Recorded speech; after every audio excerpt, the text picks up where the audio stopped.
He's the angry video game nerd.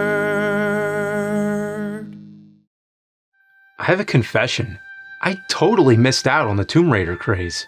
Full disclosure, I saved all my money for a Nintendo 64, so I missed out on all the PlayStation games that everybody talks about, like Metal Gear Solid, Symphony of the Night, Final Fantasy VII, and yes, Tomb Raider. In the mid-90s and early 2000s, Tomb Raider was one of the biggest game franchises. Every year we got a new Tomb Raider game. I can see why people liked it. It revolutionized 3D platforming the same way Super Mario 64 did. The puzzles were fun, the settings were cool, the music was atmospheric, and the action was top-notch for the time. Seemed like the only thing bigger than the games was its star, Lara Croft. Lara Croft was basically Indiana Jones for the 90s. You thought Indy was badass? Lara goes from fighting wolves and dinosaurs to mummies and eventually skinless Atlantean demons straight from a Clive Barker movie. Oh, and bats. She also fights bats. Can't forget those. Lara Croft's popularity took the world by storm. She was the first female game protagonist to get this kind of attention. Her fame transcended the games, and she ended up being on the cover of magazines and even the spokesperson for products. I'm not kidding. She was in car commercials, soda commercials, and an ad for Visa. Seems like the world was obsessed with Lara Croft. Even in the early episodes, when I always had that Zelda poster, on the other side, Lara was here all along. I'm not sure why everyone was into Lara Croft, but I can guess a couple of reasons. These days, she still appears in games and even had a few movies based off her. Her fame might not be as big as it was back then, but it's clear she will still be kicking ass in video games for a long time. But they can't all be hits, and that's why I'm gonna go on a journey to find the worst Tomb Raider games ever made. Now you gotta pack, because when you're dealing with shitty games, you gotta really be prepared for these. Because these games, who knows how bad they're gonna be. I mean, we might find some vile fucking crap here. So you gotta bring all the necessities here.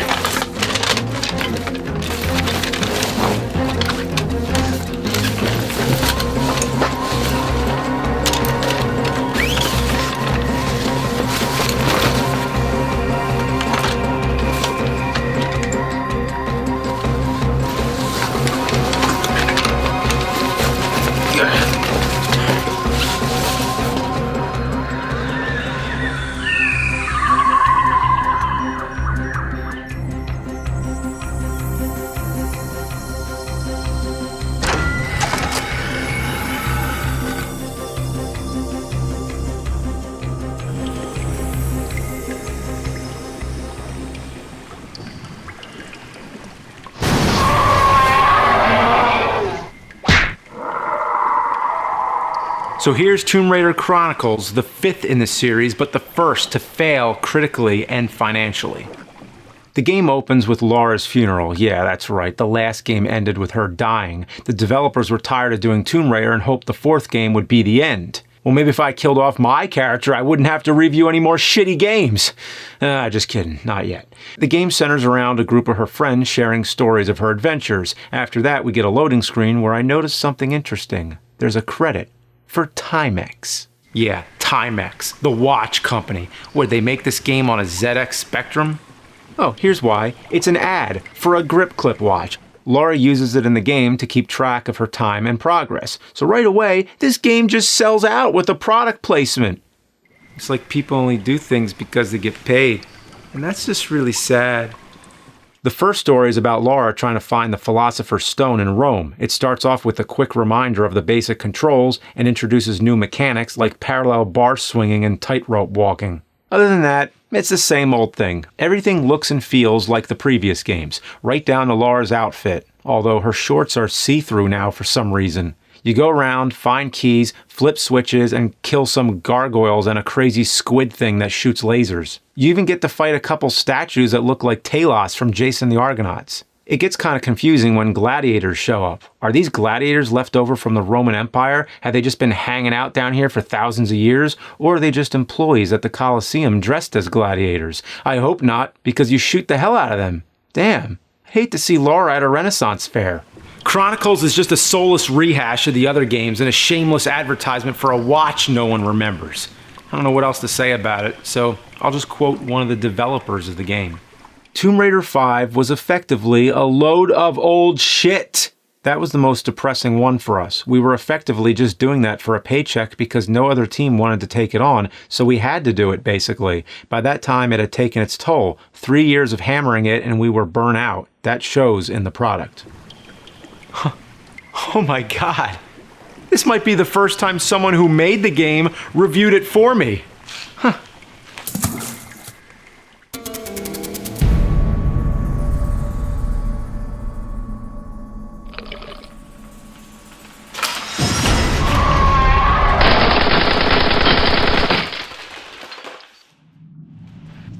So here it is, the holy grail of shitty Tomb Raider games, Angel of Darkness. It was so bad, it killed the studio making it, and nearly killed the whole franchise.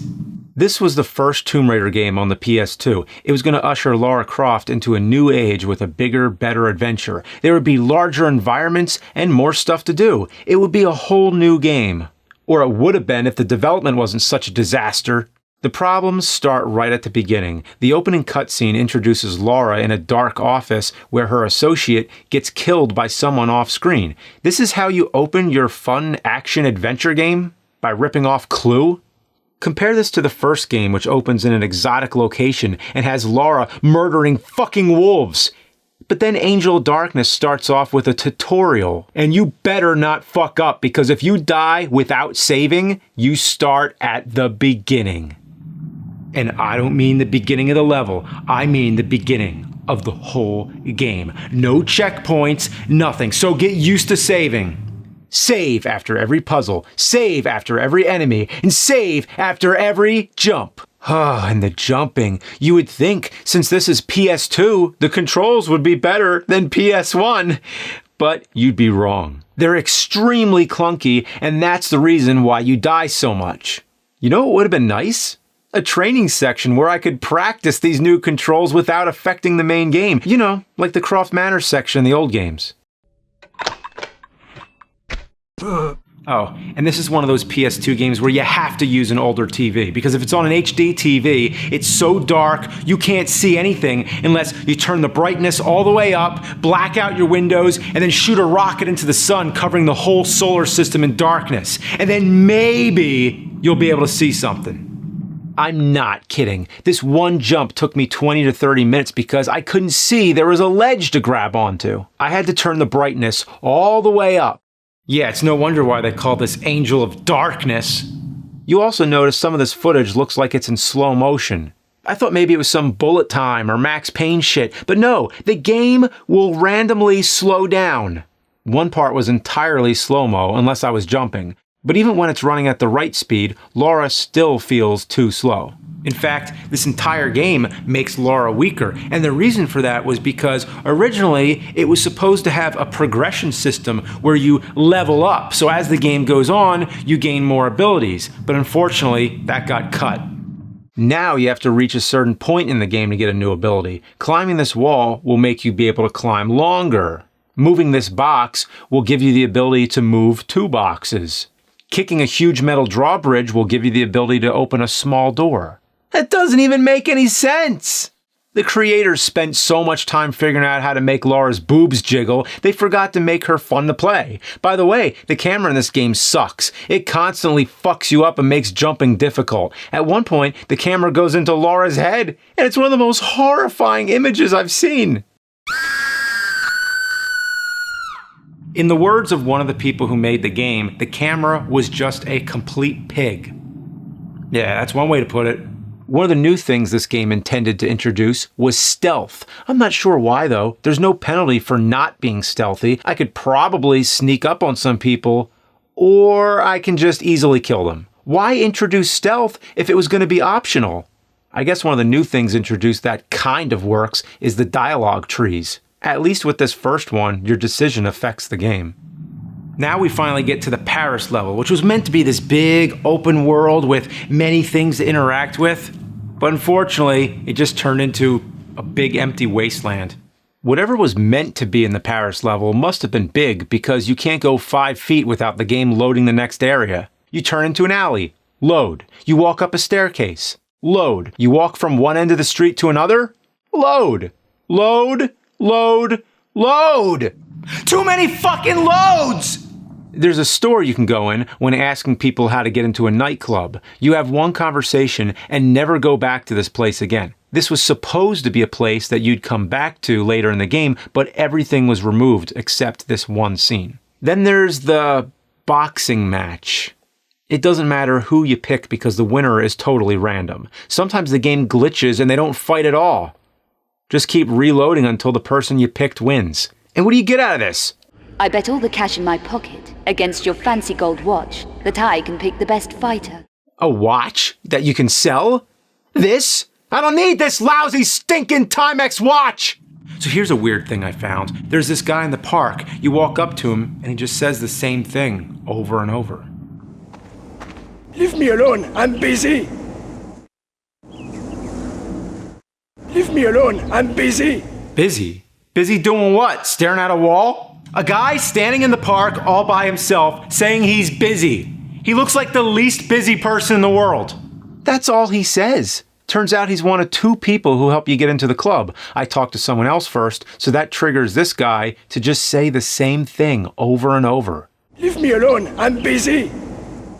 Eventually, I got into the nightclub where I noticed 2 more glitches. While climbing the light fixtures, I randomly just started climbing onto thin air. Yeah, this kind of floating happens a couple times. I once even got stuck in the air, split in 2, and started phasing in and out of reality. The next glitch is more common. If you think you're about to die, it's faster to just pause and restart from your last save. But if you pause in the middle of Lara's death scream, you'll get this.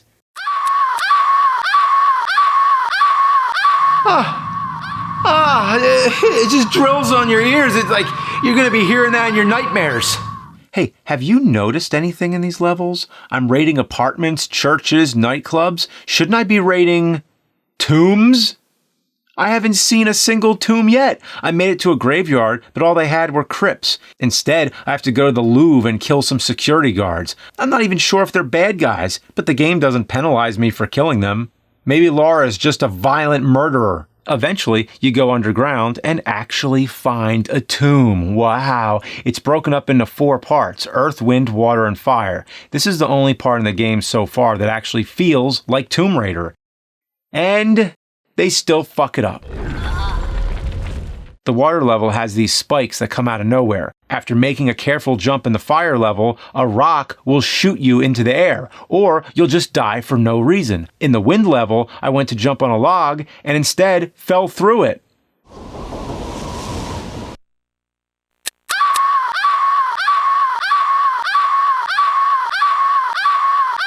Fuck! Tomb Raider games are known for secret areas, and I found one here, but it's not because I found a clue or scaled some wall or something. No, it's because the game glitched. Next, to go back to the Louvre, which is full of toxic gas. Lara needs to run to a cabinet and grab a gas mask, but the people she's killing along the way have gas masks. Why can't I just take theirs? Why are they overcomplicating this?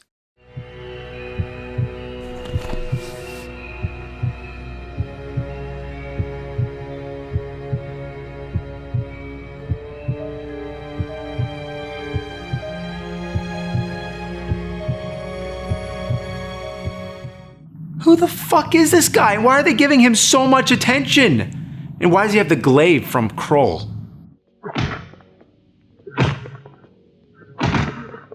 Why am I playing as him? You know, they couldn't even get Lara Croft right. Why should I be excited about playing as this asshole? Believe it or not, his controls are clunkier than Lara's, and he's even less fun to play. Everything about him is lame. His hair, his soul patch, and his dumbass mind powers let him see stuff around corners or in other rooms.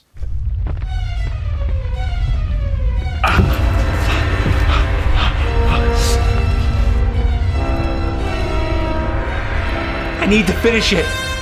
I need to finish the game! Junior, let it go. But I'm so close. I'm so close. I can finish it.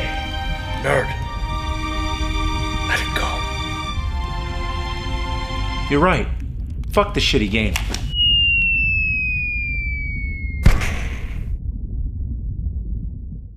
So, the whole story is, The game was rushed out, unfinished, it failed, and then Core Design, the company who originally made Tomb Raider, shut down. It was so bad that Paramount blamed it for Tomb Raider Cradle of Life's low box office. Oh, and have you ever noticed the Angelina Jolie Tomb Raider movies aren't called Tomb Raider? They're officially called Lara Croft Tomb Raider and Lara Croft Tomb Raider The Cradle of Life. What a mouthful. Did they just read the movie poster out loud? Might be why it took 15 years to get another feature film, which was simply called Tomb Raider. Unless the real title was supposed to be Alicia Vikander is Lara Croft Tomb Raider March 16th Experience it in IMAX. But that's probably too much for a theater marquee, right? Anyway, it was the end of an era, but my journey leads to one last game, one almost forgotten like the shit you took last month.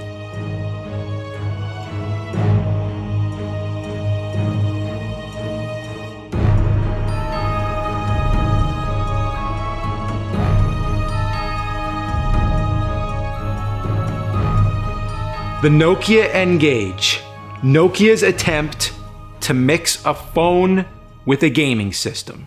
These days, it's common to play a game on your phone, but back then, options were kinda limited. But Nokia was here to change that. They had a pretty impressive catalog, too. Stuff like Call of Duty, Tony Hawk's Pro Skater, and of course, Tomb Raider. Before we play the game, we have to put it in, right? No problem, let's just pop the back off the phone, then you pull out the battery. I hope no one tries to call me while I'm doing this. So then we insert the SD card, pop the battery back in, put the case back on, and we're ready. Well, it's Tomb Raider. That's what it is. It's a remake of the first game, only adjusted to fit onto the N-Gage. The animated cutscenes are removed and replaced with text over static images. They also got rid of the music. All you hear now is footsteps, gunshots, and enemies growling. I gotta admit, it's pretty impressive how they were able to fit the whole PS1 game onto a tiny SD card back then. It has all the same moves from the first game.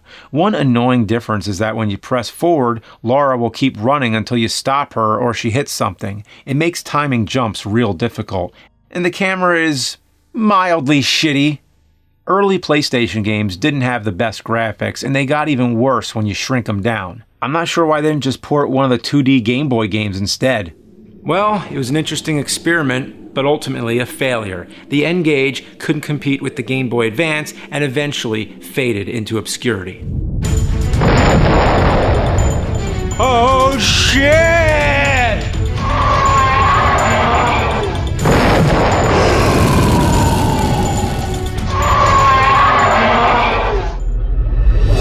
Leave me alone, I'm busy.